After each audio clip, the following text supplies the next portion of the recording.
Okay, so today we're going to talk about financial statement and ratio analysis. Now, why are these things important? Well, we need to be able to make comparisons. And there's two kinds of comparisons we're going to be making.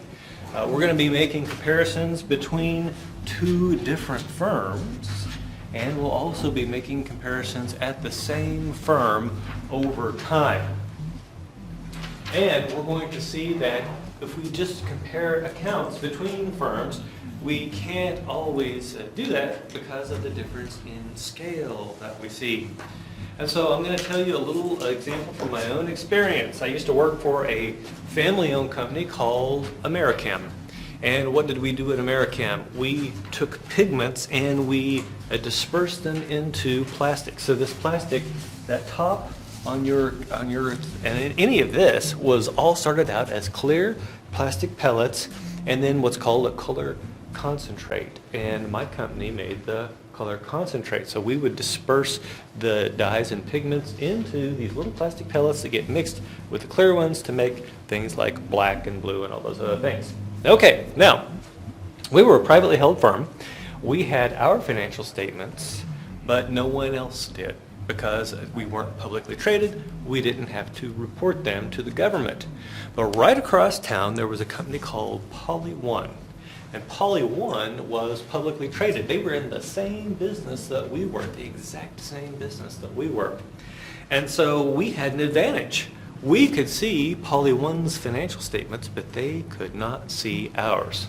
And so we were able to benchmark ourselves against PolyOne. Now, let's talk about why it wouldn't be fair to compare Americam to PolyOne. PolyOne was huge. Huge. And so if we said, oh, well, their net income is much greater than ours, therefore we must suck. Would that be reasonable? No, they're a much bigger company. Of course their net income is going to be larger. Or if we say, wow, their inventory is huge, they must be really bad at inventory management. No, they're a much bigger company. They're going to have bigger inventory. So what can we do? We can do a couple of things. And the first would be called common size financial statements. And so we can actually take the financial statements of these firms and try to put them on what we would call an apples to apples basis. And so let's start by talking about the common size balance sheet. Hopefully you all remember the balance sheet. Assets is equal to liabilities plus owner's equity.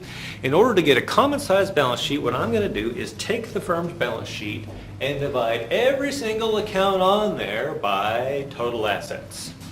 And when I do that, now I have everything as a percent of assets. And so now I can look at the inventory and see that my inventory as a percent of assets is actually larger than PolyOne. So that's the idea here, is that we're going to be able to make these direct comparisons. And there are lots of things that we can do this with. For instance, we can look at the proportion of the firm that's financed with debt. Maybe we are running on way less debt than PolyOne, and that might tell us that we need to change our capital structure, because it turns out that for every industry there is an ideal capital structure, an optimal capital structure. And chances are that the big publicly traded firm has that down better than we do. Okay, so all sorts of good things there on the common sized balance sheet. I can also look at the income statement. The income statement's a little tougher because I can't just tell you the name of something to divide everything by. What I'm going to tell you is to divide everything by the top line.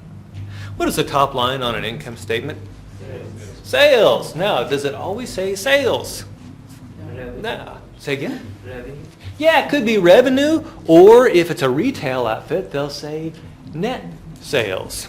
Why net sales? Well, net sales are sales minus returns. Why do you think retail would need to work with net sales? I'm going to ask someone from the fashion industry, Ms. Pomeroy. This is actually an easy question. How often do you go to the store, order something online, and then return it? Honestly, not that often. Oh my goodness. Yeah, ask her, she's the other fashion major. I don't know why, do you? I I'm the person personally that don't, doesn't but I go know a through the lot of people who do. You know a lot of people who do. Do you know a lot of people? Okay. Oh. Oh my goodness. Okay, so I will, since apparently maybe my wife's abnormal, but I'll tell you her story. So my wife likes to order stuff. She hates going to the store or to the mall, right? So she likes to order stuff online. And she likes some of the fashions that come out of China, and so she buys these Chinese things. But here's the problem. The sizing on Chinese stuff is a little different than the sizing on American stuff. What's the size of the average Chinese person compared to the size of the average American person? They're smaller. And so my wife doesn't know whether she is an extra large, an extra extra large, or an extra extra extra large in Chinese sizes. So what does she do? She orders all three. How many of those at most is she going to keep? One. And sometimes, not even that. Does that make sense? That's why retail has to report net sales, not total sales. Now, other kinds of companies, like if I'm selling wheat to Anheuser-Busch, do you think I really have to worry about returns being a material amount? No, pretty low, right? Okay, so what I'm telling you is that top line may say all sorts of crazy stuff, but that's always the line that we divide by in order to get our common size income statement. Now we can do some pretty cool things. Number one, we can say what is our net income as a percentage of sales. And in fact, we're going to talk about this later. We actually call that the profit margin. What do you think is better, a higher profit margin or a lower one? Higher, right? There's a natural born businessman, right? He knows higher is better. Now we'll talk about how you might mess yourself up doing that, but generally higher is better. Let's take a look at something else. What in accounting, what does COGS stand for? I am so pleased you guys know that. Okay, so cost of goods sold as a percentage of sales. Do I want that to be higher or lower?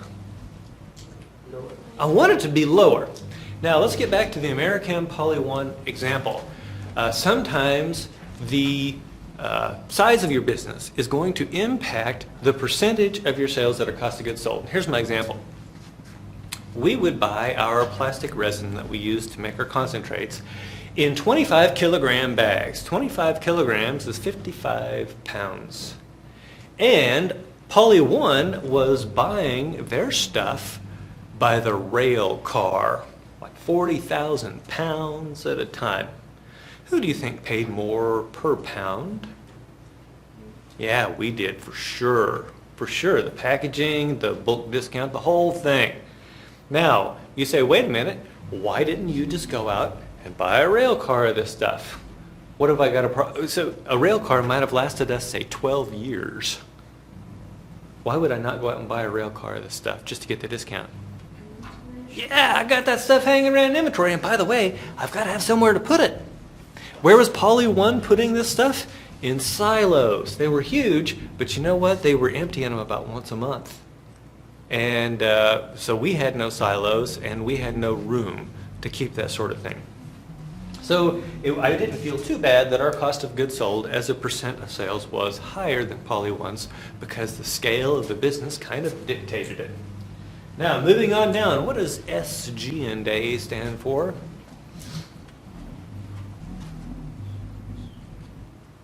SG&A. You guys have had, what, 6 to 9 hours of accounting? And they never told you about SG&A? Mr. Merce, what do you think?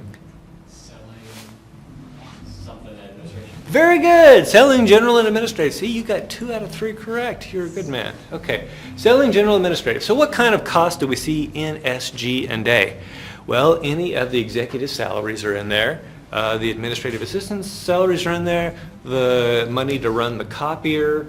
The free coffee. By the way, there's no such thing as free coffee. Someone's paying for it, right? And all these sorts of things. And also, so that's just general and administrative stuff.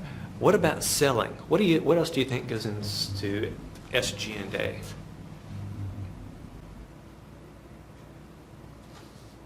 Ms. Cabrera? Commission, yeah. By the way, how do salespeople get paid? They get a percentage of the sale. That's one of the ways in which they get paid. I got a base salary, plus I got a percentage of anything that I sold, which was pretty cool because if you manage to land the world's largest customer for something and they give you a big order, you're swimming in cash, right? Now, that money goes into SG&A. That's where it's accounted for. Also, our salespeople, do you think, even in the age of Zoom, do you think the salespeople can ever just totally not visit their clients? No, there's still this whole personal touch thing. And so you end up with travel expenses there. You end up with hotel expenses, flights, rental cars, you name it, all right?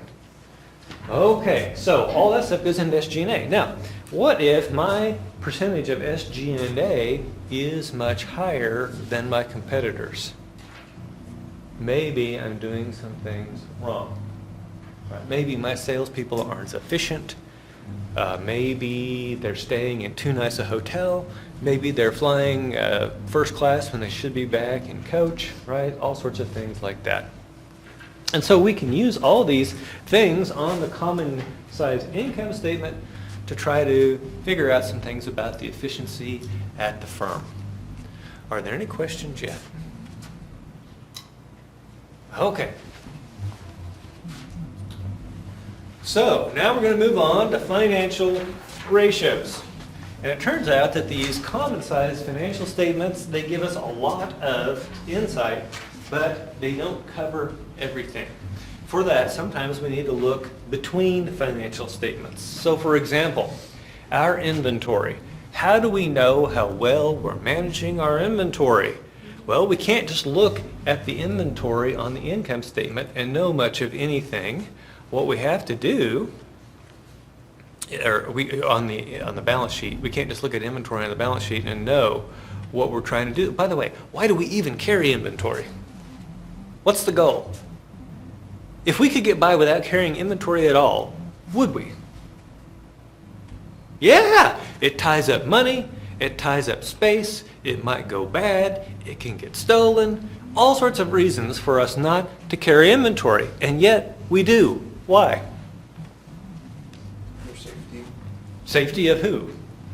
the business, of Okay. making sure you have enough to continue operations. And why? Who's demanding that stuff? Some customers. Yeah, the customers. The customers are demanding this stuff. And by the way, do you think customers would like their stuff sooner rather than later? I am so mad at Amazon right now. I ordered something from them like Friday. And because of the storm, they're like, oh, tomorrow. Every day I just get angrier and angrier. I know I need to deal with my anger management issues, but I just get angrier every day. Now, in my case, it's just, well, I'd like to have this thing. It's not really critical. What if you're a manufacturing operation and you're buying raw material from a supplier? Do you kind of expect them to deliver that in time for you to keep your operation going? Yeah, and so that's why we're carrying the inventory, is because we need it to produce sales. We need inventory to produce sales. And so what are we going to do? How are we going to figure out if we're effectively using our inventory? We are going to look at the amount in our inventory, and we're going to look at the amount of our sales. And the more efficiently we use our inventory to produce sales, the better off we are. Okay, let's see here. So what kinds of things, what kind of people are going to be using these? Well, first of all, we have competitive analysis. Competitive analysis is when you're looking between your firm and another firm. And so that would be looking at Americam versus Poly 1, which we've already covered. By the way, I also needed to mention to you that even looking at the same firm over time, we can't just look at net income. Example, let's look at Apple.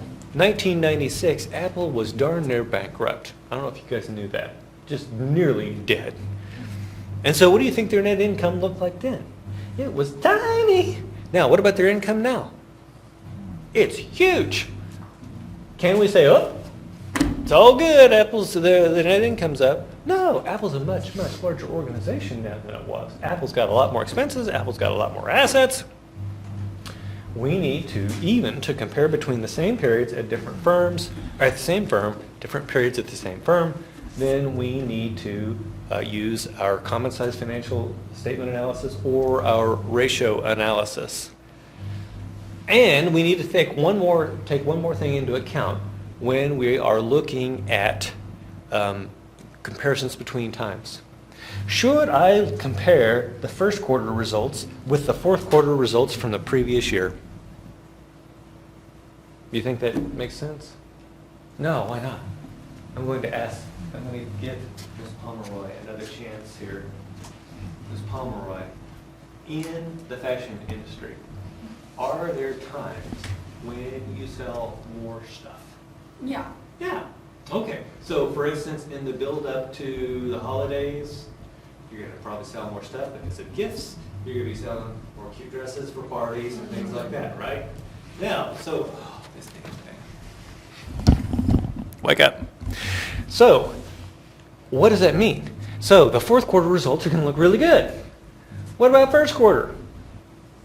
It's dry. It's dry. It's not so good. So, first of all, you've got, what, clearance sales to get rid of stuff that you didn't sell? So you're not going to be making as much profit on that.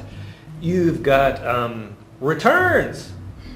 I know you never return anything, but what when someone gives you a gift? I can see that. Yeah. I would sometimes just re-gift it to somebody else. Oh, okay. Well, she is obviously You anti-return. know, what's the point, people? You know you do it. Okay, Ms. Minahan, someone gives you a head-to-toe leopard print 3-piece suit. Do you return it? Depends on how expensive it is. Ooh. Oh, so, but are you going to wear it? No. Okay, very good. So she says it depends on how expensive it is, and that makes me think that if it's just cheap enough, she's just going to chuck it, right? Or re-gift it to a friend who's in her 50s, right? Yeah. Okay. Back to, by the way, wearing leopard print marks you as being a certain age. So if you're in your 20s and you're wearing leopard print, yeah. Yeah, okay. Let's see. Okay, so that was so competitive analysis. Now let's talk about internal analysis. If you're not doing internal analysis using financial ratios, common size financial statements, it's like driving your car with the windows painted black, the gauges are not functional, and you're drunk. And here's why. Well, forget the drunk. It's still a bad idea, right? Can you imagine trying to drive a car with the windshield painted black? No. Can you imagine driving a car that the speedometer doesn't work? Yeah, some of you can, but it's a good idea. Yeah. Can you imagine driving a car that couldn't tell you when it was overheating or when the oil pressure was low? It's a bad idea. And running your business without internal analysis using these ratios is a bad idea. So once a month, my accountant, a man named Jack Heffelfinger, I'm not kidding, you can go to my LinkedIn and look up Jack. So Jack would call me in once a month and he'd say, well, let's talk about your ratios. And he was usually complaining to me about inventory. We need to get our inventory better managed. And I'll talk to you about how we do that here in a bit. But once a month we would get together and do this sort of stuff. And of course we compare with my work wasn't so seasonal because it's oil field and it really goes more with oil price than it does with the seasons of the year. But if we're looking at fashion, we would be comparing versus the same quarter last year. What if we're looking at a candy maker? Same quarter last year, because you got your big candy holidays. What are your big candy holidays? Halloween? What's that? Easter? Valentine's Day? Christmas, right? These are your big candy holidays. Okay, so if that had been the case, Jack and I would have been talking what was going on a year ago this month. But instead, because our business was not seasonal, we were able to talk about last month, right? Okay, then we have external analysis. Now, what kinds of people, other than our competitors, are looking at our stuff? Well, there are these people called equity analysts. I don't know if you've ever heard of people say, well, this stock currently is a buy recommendation, this one's a sell. Those people are equity analysts. And how do they come to that conclusion? Do they just flip a coin? Some of them maybe, but most of them are actually doing analysis, and they are looking at the balance sheet, the income statement, they're calculating all these ratios, and they're doing that analysis. And that lets them give an expectation of what are the earnings going to be, and they'll also give some expectation of buy, sell, or hold. Then our suppliers. Why do you think our suppliers would care about our financial state? So we can pay them. Yeah! By the way, our suppliers are actually creditors. They are loaning us money after a fashion. And here's how they do it. They send us stuff, and they give us 30, 60, 90 days to pay. And then during that time, it's basically like an interest-free loan. Do you think everybody always pays their bills? No. And so suppliers know that if you're in bad financial shape, that you are less likely to pay your bills. And so they're keeping a close eye on this. Banks loan us money over the short term and the long term. So of course they're going to be interested for the same reason suppliers are. And so are bond holders. Remember, bonds are pieces of debt that the company sells publicly. And so the bond holders out there are also going to be interested in this sort of information. Any questions so far? So we are going to break these things down into families. And by the way, anytime there's an equation on the screen, do you think it should be in your notes or on your note sheet for the exam? Yep. Absolutely. Okay, we're going to break these down into families. And just like human families, the ratios in here are going to be similar, but they're not going to be identical within each family. And so we're going to start out with the short-term solvency or liquidity measures. Solvency, if a business is solvent, it's able to pay its bill. Liquidity is one of those things that we use in a couple of ways. If I say it's a liquid asset, it means I can sell it at or near full market value in a short amount of time. So that would be the use of the term liquid to describe an asset.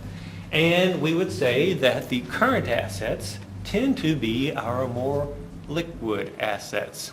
And so we're talking about liquidity here. You can think of it as our ability to pay our bills, at least over the short term.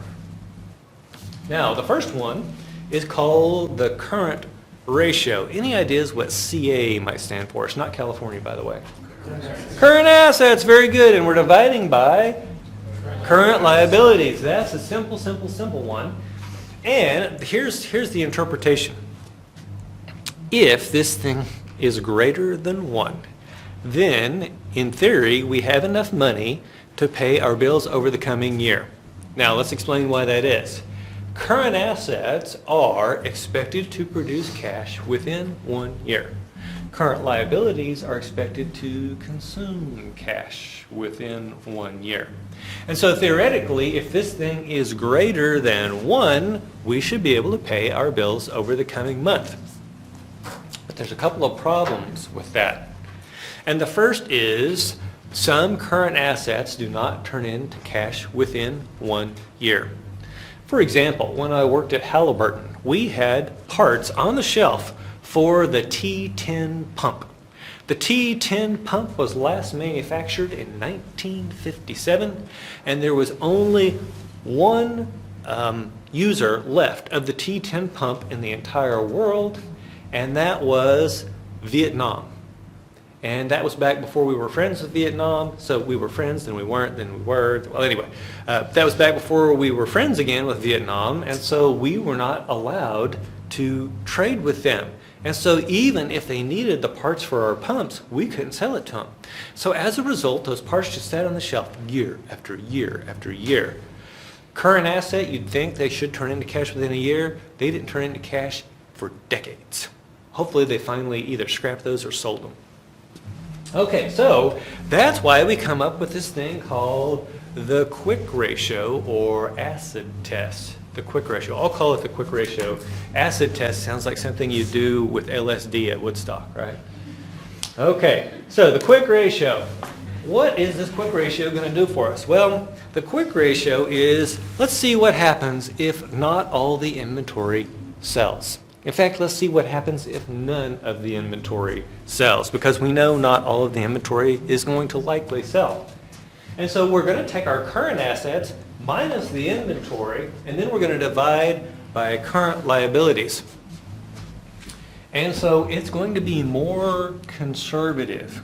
It's going to be more conservative than the current ratio because, of course, current asset minus inventory is going to be smaller than current assets for any firm that has any inventory at all. And there's no such thing as negative inventory. Now, I'm going to tell you something here that's going to make your life a whole lot easier when you do the homework. And that is, you will see, first of all, let's talk about what's in current assets. Just throw one out. Cash. Cash, very good. Plus Accounts receivable. accounts receivable, very good.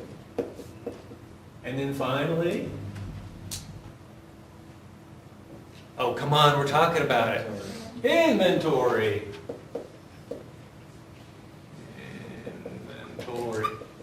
Okay. Now, here's what most students do. When they're saying current assets minus inventory, they actually say it's cash plus AR minus inventory. It's not. It's cash plus AR plus inventory minus inventory. What happens? What happens to the inventory? It cancels out. It's not anywhere in your calculation. And so this top portion is cash plus AR. You don't even have to know what the inventory is in order to be able to do the quick ratio. I guarantee you at least one of you will email me with this question. And I will be nice, right? But this happens every semester, so don't let it freak you out. Okay. Now, there's still a problem, though, with this quick ratio, and that is it still contains accounts receivable. What are accounts receivable? What do they represent? Yeah, money that is owed to us by our customers, right? Now, do you think customers always pay their bills? No. And sometimes they can't, and sometimes they just don't. Right? And so, of course, they would prefer not to pay, right? You have a delicious meal at the restaurant and they bring you the check. Wouldn't you prefer not to pay? Yeah, but they're going to like tackle you in the parking lot if you don't. But with businesses, it's a little bit harder because you can't just reach out and tackle with people. Okay, so what measure could we use then to figure out what would happen if we didn't sell another single piece of inventory and we didn't collect a single dollar from our customers? We could look at the cash ratio, because that just basically drops out both accounts receivable and inventory. And so we're just going to take cash over current liabilities. Now, if I had a cash ratio greater than 1, that means I can pay all my bills over the coming year without selling another single piece of inventory, without collecting another single dollar from my customers. Now, let me ask you this. Do you think at a healthy company, some of the inventory sells? We better hope it does, right? And do you think at a healthy company, some of the customers actually pay their bills? Yeah.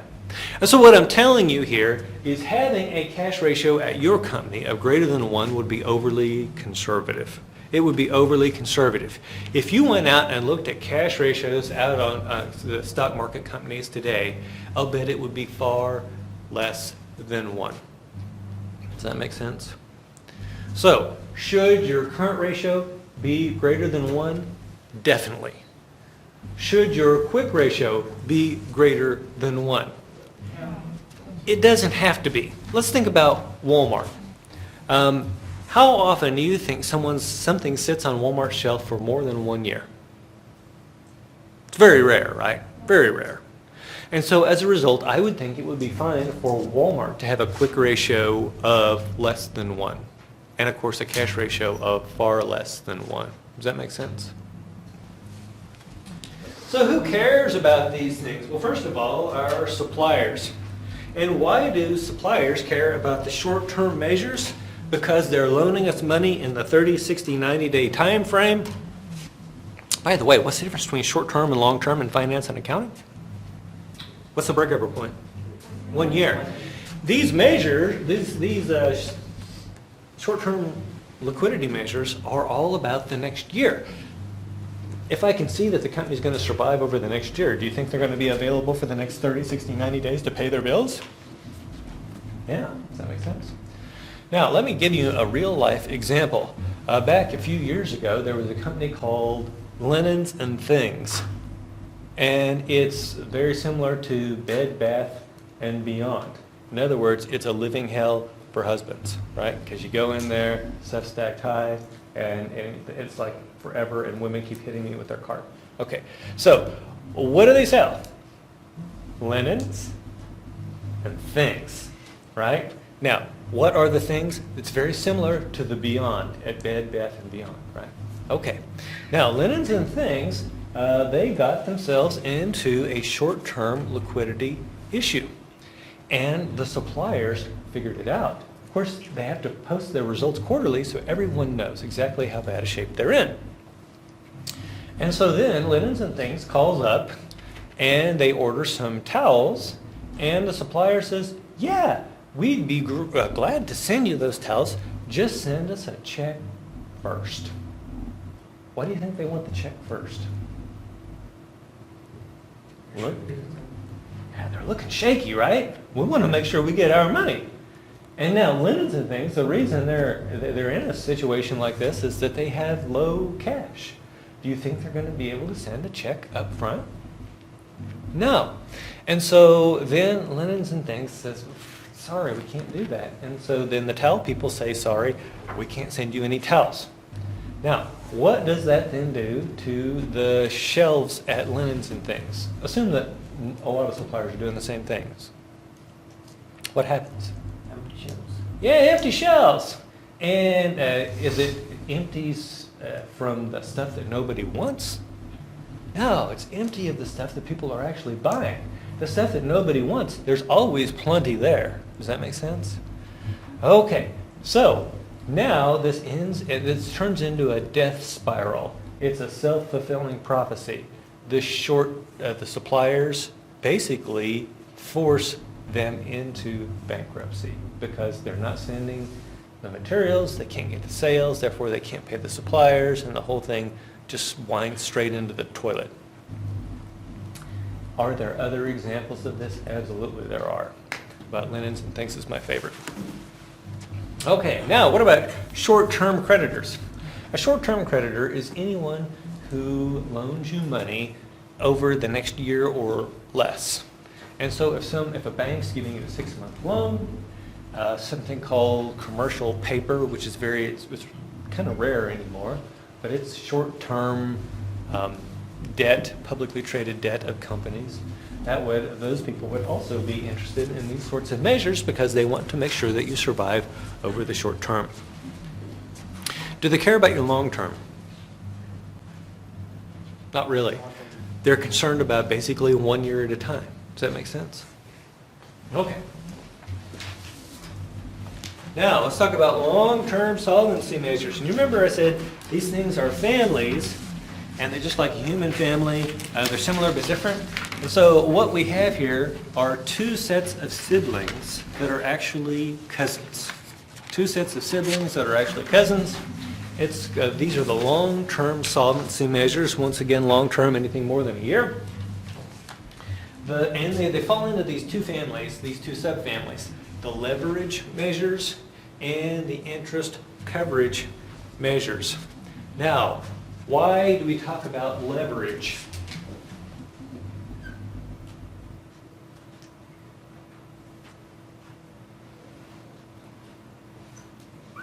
You guys recognize my crummy drawing of a lever? Okay, now, let's say I have a 300-pound weight here, and this is 1 foot. Let's say this is 3 feet. How much do I have to put down here to lift that 300 pounds? 100. Yeah, 100, very good. Someone got a good education. 100 pounds. That's the magic of the lever. Now, how does that relate to debt and equity? I can buy $300 worth of assets with $100 worth of equity if I go out and borrow $200. And so that's how debt becomes kind of synonymous with leverage, this idea. If you were educated more in the British system, which I imagine you might have been, they call this gearing. Gearing instead of leverage. But it's the same idea. Because when you've got 2 different sized gears, I can put, I'm going to simplify this. If I put 100 pounds of force here, I can actually multiply that to, let's see which way would it turn. They go in opposite directions. I would be putting, it would create 300 pounds over here at the edge of that gear. It's the same idea. In fact, gears are just levers. Questions? Okay, so these leverage measures. The first one is my favorite, total debt ratio. Total debt ratio is just total debt divided by total assets. You say, wait a minute, that first one says total assets minus total equity divided by total assets. Why didn't you just say total debt divided by total assets? Because it obviously is that thing. And the answer is this. Students often forget that current liability is part of total debt. If you take total assets minus total equity, you're going to get both those things. You're going to get the current liabilities and you're going to get the long-term debt. If you just think about total debt, you might just look at the long-term debt and your answer would be wrong. Okay, so that's why we say that. If I were you, I would have both of those on my paper just to remind me to include the current liabilities. And then we have my least favorite, the debt to equity ratio. My least favorite is the debt to equity ratio. And here's why. It has a nonlinear response to changes in debt. So let's think about this. You've currently got a company that's 50% debt and 50% equity. And so that means your total debt ratio is 0.5. If you increase your debt to 600, let's see, do we say 100? Well, we're trying to add to 1,000 here, let's say. So 600 and 400. You increase your debt to 600, you lower your equity to 400. What happens to the total debt ratio? You're now at 0.6, right? Because 600 over 1,000 is 0.6. But what happened to your debt to equity ratio? Well, 600 divided by 400 is 1.5. So what was a 20% increase in the debt at the firm for total debt ratio was a 50% increase in the debt to equity ratio. So it has this weird nonlinear effect. Now, you don't have to remember that for an exam. Why do I teach this thing to you? Because you hear people talk about it all the time. When you watch CNBC, they were like, yeah, well, the debt to equity ratio of 3, You need to know what they're talking about. Speaking of analysts and people you see on TV, it's always important to figure out how they calculate the ratios, because there's at least 17 different ways to calculate all these ratios. And so and when we get to inventory turns, I'll explain one of them and tell you why I'm right and they're wrong. But the point here is it's always important to know what they're talking about. They talk about debt to equity ratio all the time. And then we have the equity multiplier. This is my second favorite leverage measure. In fact, the equity multiplier here would simply be 3, because I'm able to take $100 worth of equity and turn it into $300 worth of assets. And the equity multiplier is just total assets divided by total equity. Now I'm going to show you something really cool from mathematics.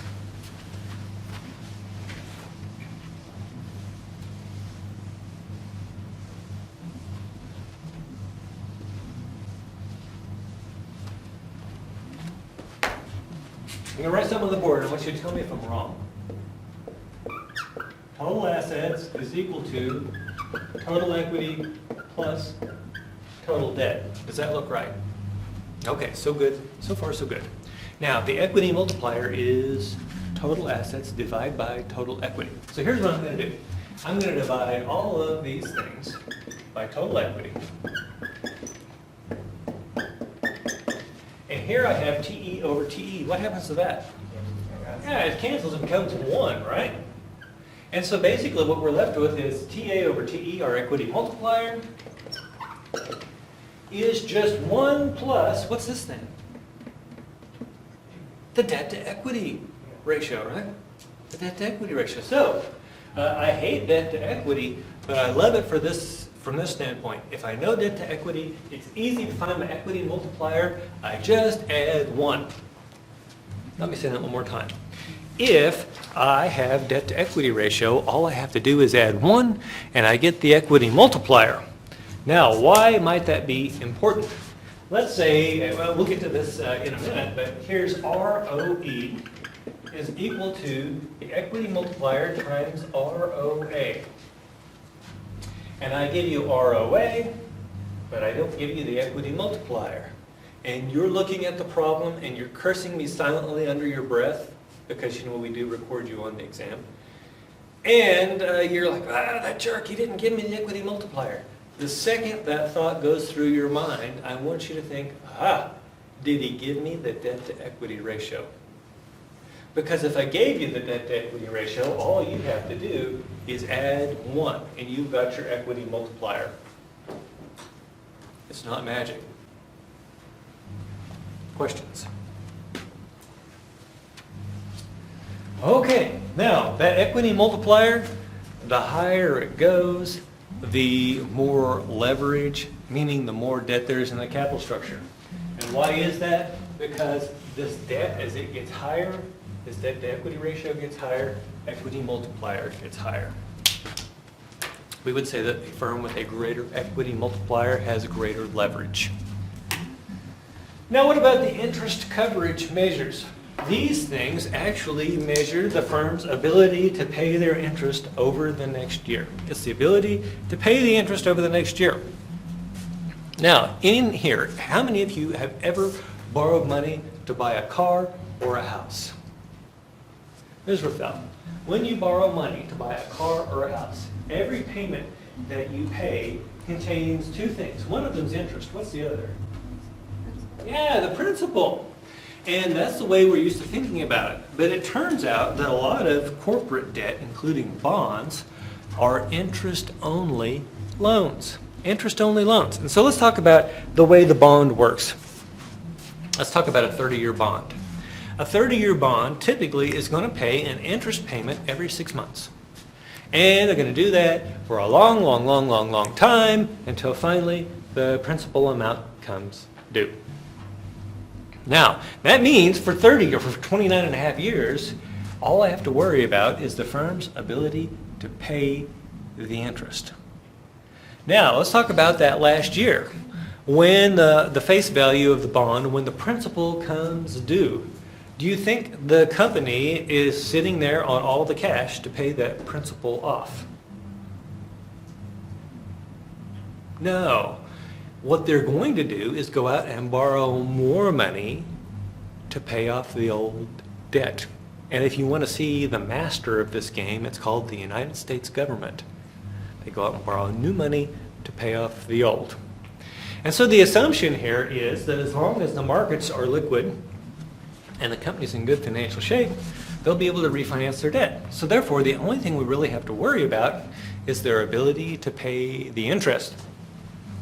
And so the first one that we look at is times interest earned, or TIE. Times interest earned. And we are looking at EBIT divided by interest. What is EBIT? First of all, how do you pronounce EBIT? It depends. If I'm talking to a group of people and I say EBIT, they'll sneer and they'll say, it's EBIT. And if I pronounce it as EBIT, they'll sneer and they'll say, guess what? It's EBIT, right? That's why I call it EBIT. You guys can figure out how you want to pronounce it for yourselves. What does EBIT stand for? Earnings before interest and taxes. Very good. Thank you, Mr. Ali. He had it down. He was louder than everyone else. That's why I picked. Yeah, okay. So he's got that down. Now, earnings before interest and taxes. So it makes perfect sense that this is the money we'll be looking at to pay the interest, because this is the earnings before the interest is paid. But what about the taxes? Aren't we still worried about taxes? Why might not we be worried about taxes? Say again? Tax-free. Yeah, okay, so interest is tax deductible. What if my interest is exactly the same as my EBIT? They use all the EBIT to pay the interest. How much is the taxable income? 0.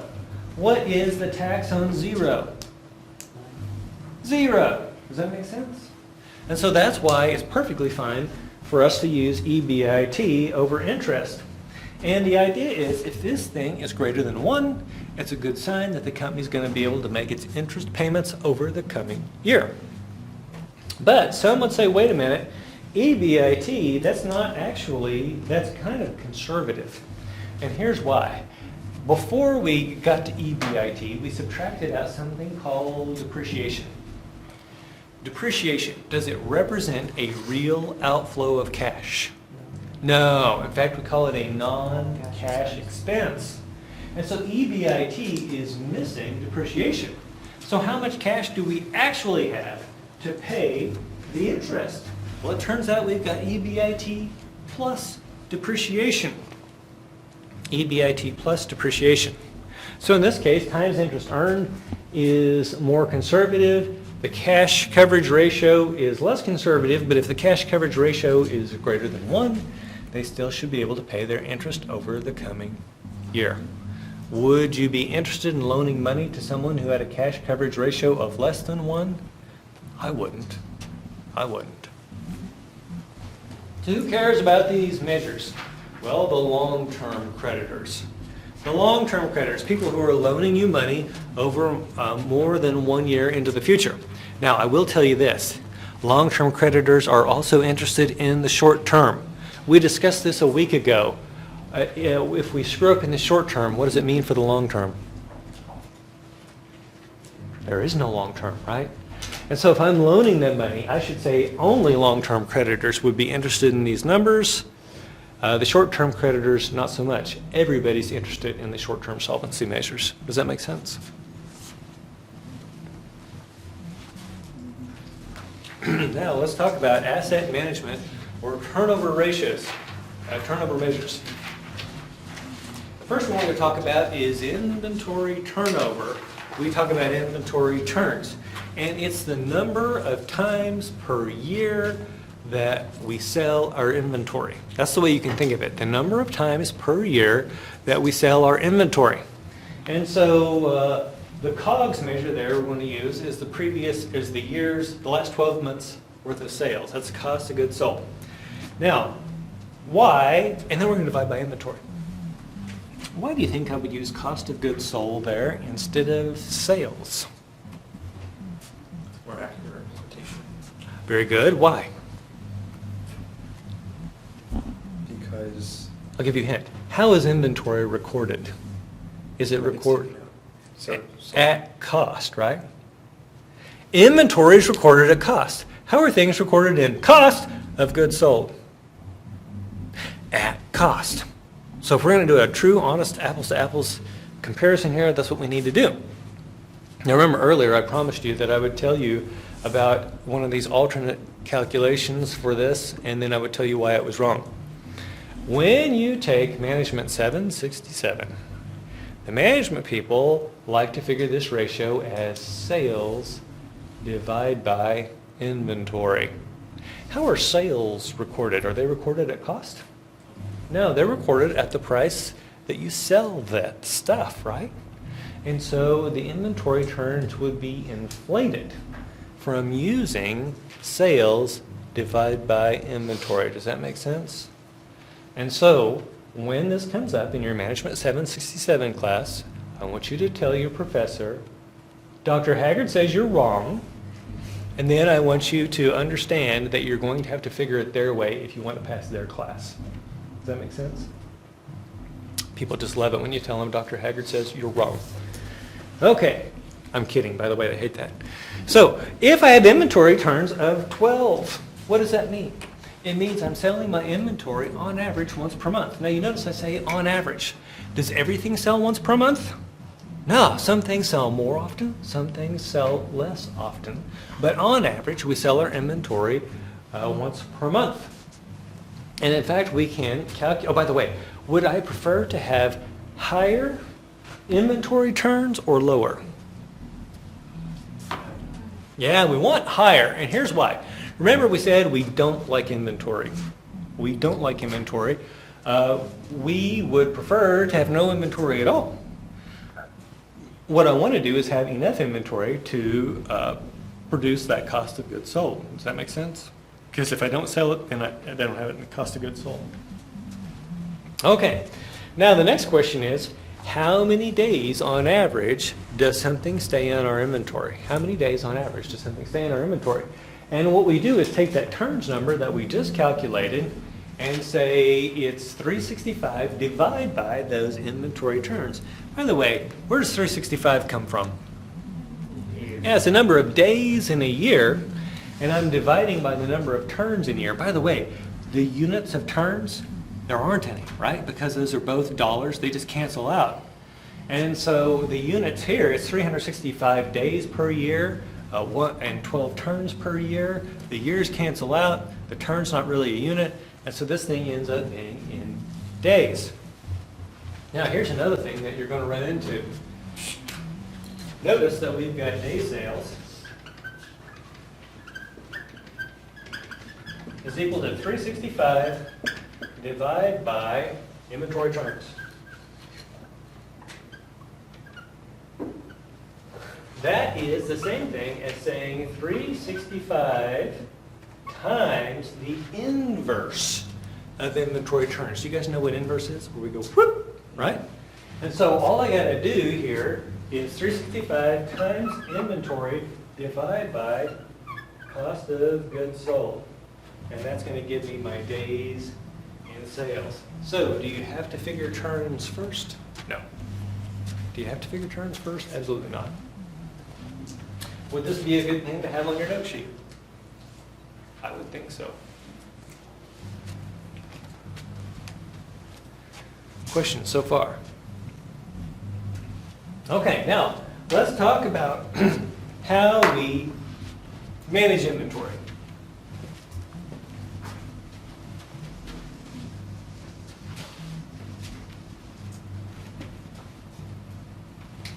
I want you to imagine a big water tank.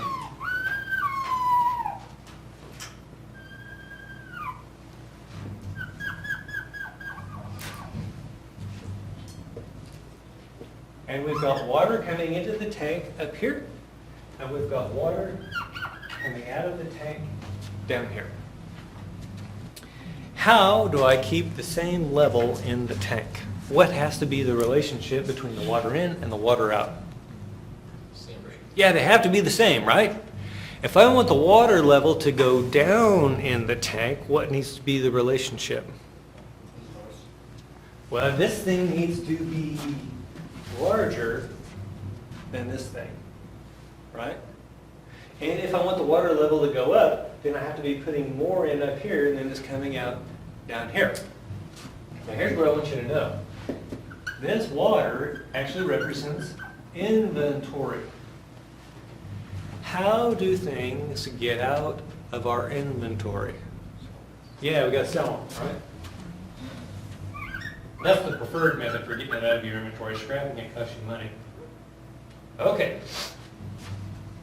How do things get into our inventory? There's basically two ways. Make. Yeah, you can either make them.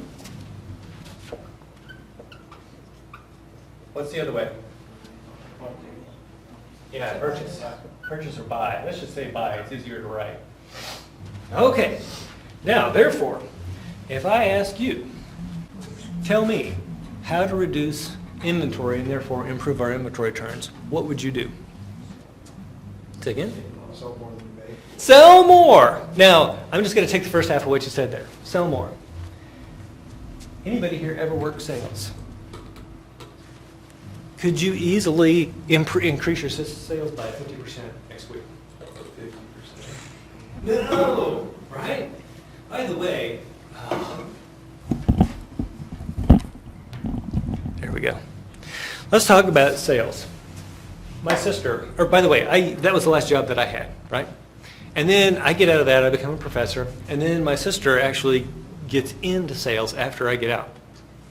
It's Thanksgiving dinner, we're all sitting around the table, and my sister had made her first visit to all of her potential clients. And my mom said, "Did you sell anything?" And my sister and I both laughed. I said, "Mom, sales is like gardening, it's not like hunting." Why is it like gardening? To grow your clients. Yeah, you've got to, especially with industrial stuff. Now, with selling like shoes, maybe not so much. But when you're doing B2B, business to business, you're really, first thing you're selling is yourself. Does that make sense? You got to make sure these people trust you. They trust that you're going to be honest with them and that you know what the hell you're talking about. Do you think that happens overnight? No. And so you've got to keep working with them. And so it takes a while to build up your book of business, right? Your client base.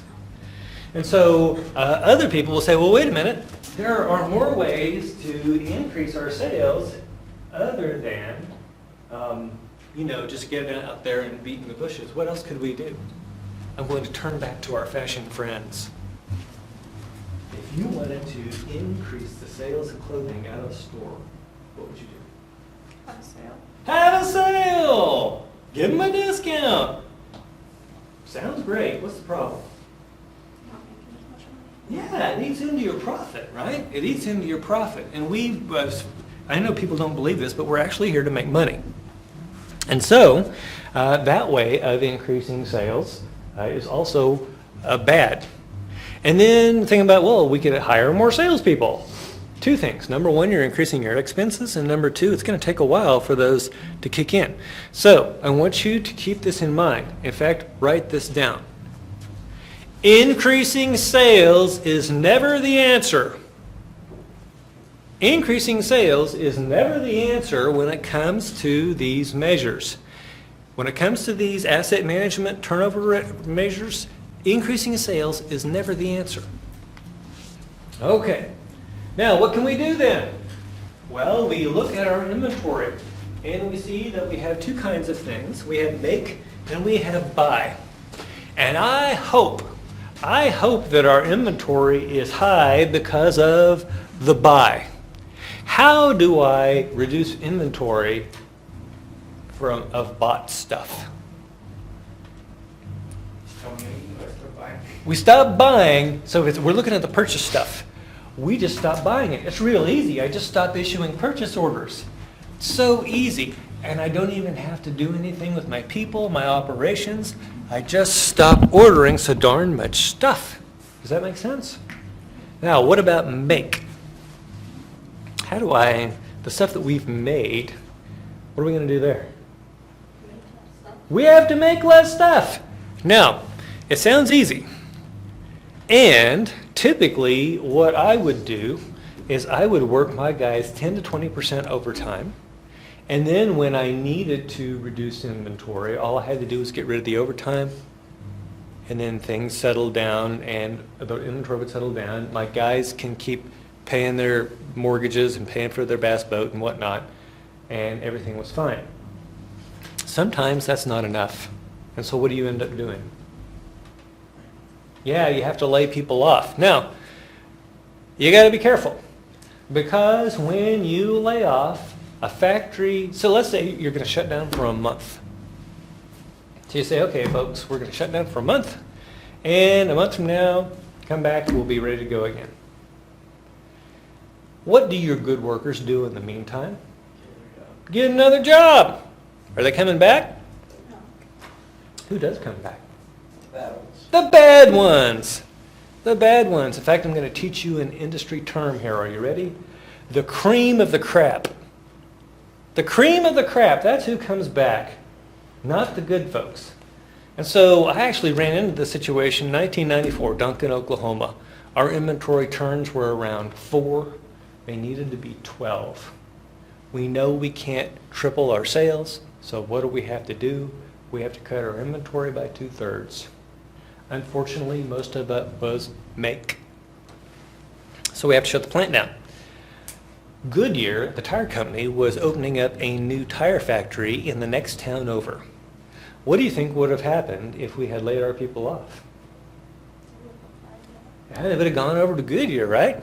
And so we want to keep them. So what we do the first week is we say, okay, everybody, including management, everybody is on the shop floor and we are cleaning. And we clean that thing within an inch of its life. And at the end, at the end of the first week, we took a reading on our inventory and we found we were still too high. Week number 2, we painted. And we made the bad decision of letting the machine operators choose the color that they painted their machines. And so we ended up with this weird mix of pastels and a weird, it looked like the Gulf Coast. If you've ever been down there, saw those little houses on the Gulf Coast, it looked like that. It looked terrible in the machine shop. But we painted it and everybody is keeping busy. Nobody's causing trouble. Everybody's still happy to have a job. By the way, we had one of the few air-conditioned facilities in Oklahoma at the time. So we're all happy to be inside. So at the end of the second week, we check inventory levels again. Guess what? Still too high. The third week, we send the people out into the yard. Because it's Oklahoma and land is cheap, the place is absolutely huge. And a lot of it was overgrown with brush and with weeds. And so we bought massive amounts of those weed hook things that look like golf clubs. And we sent them out there and said, just beat the hell out of the weeds. At the end of that week, by the way, do you think managers had to go along with that? No, I stayed in the office. Right? I was just an engineer at the time, but I was still considered not, someone that had to go cut weeds. Back to the story. At the end of the third week, our inventory is finally where it needs to be. I had never seen a bunch of folks more pleased to return to their workstations than that group of people. Because southern Oklahoma in July, outside, it's really close to hell, right? And so they were very pleased because we had an air-conditioned facility. And it was amazing what happened to morale after that. It really should give me like a 5-second warning because I think I could get over here in time.